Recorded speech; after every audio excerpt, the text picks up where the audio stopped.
బెంగ పెట్టుకోకమ్మా, వచ్చి నా వీపు మీద కూర్చో అన్నారు. అంటే అమ్మ చూసిందిట, పక్కున నవ్వింది. వానరుని యొక్క చేష్టితమును బయట పెట్టాడో.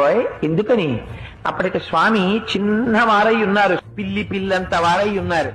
అమ్మ వచ్చిన వీపు మీద కూర్చో అమ్మా, 100 యోజనముల సముద్రాన్ని దాటించి ఆవలి ఒడ్డుకు తీసుకెళ్లి ప్రస్రవణ పర్వత శిఖరముల మీద కూర్చున్న రామచంద్రమూర్తి యొక్క పాదార విందముల యందు సమర్పించి కృతకృత్యుడనవుతానమ్మా అన్నారు. అంటే అమ్మ నవ్వి ఓ మాట అంది. ఎంత మాట అన్నావోయ్ హనుమా, నువ్వే ఇంత స్వరూపమా, నీకో ఇంత వీప, ఆ వీపు మీద నేను కూర్చోనా, నువ్వు నన్ను తీసుకెడతావా, నీ వానర బుద్ధి బయట పెట్టావోయ్ అంది. అంటే పాపం అంతకు ముందు ఎవరి చేత అధిక్షేపింపబడి ఎరగడు మహానుభావుడు. అంత మాట నేసింది అమ్మ నన్ను. ఇదే నా స్వరూపం అనుకుంటోంది.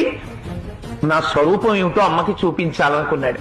నిరుమందర సంకాశౌ భవౌదీప్తానల ప్రభ అగ్రతవ్యవతస్తే చ సీతాయా వనరోత్తమ.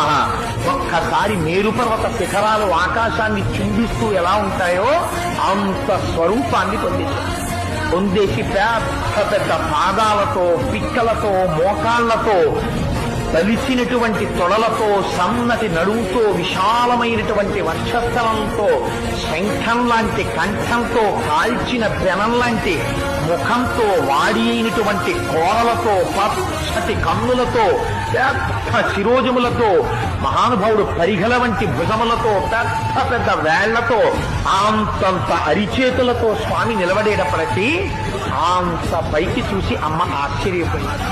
నాయనా, నాకు తెలుసయ్యా నువ్వెవరో.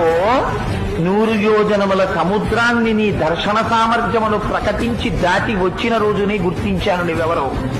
ఇలా రాగలిగినటువంటి శక్తి ఒక్క గరుత్మంతుడికుంది, నీ తండ్రి వాయుదేవుడికుంది. నాయనా, నాకు తెలిసి నీకుందిరా. నువ్వింత సమర్థుడవు కాకపోతే రామచంద్రమూర్తి నిన్ను నా దగ్గరకు పంపరు.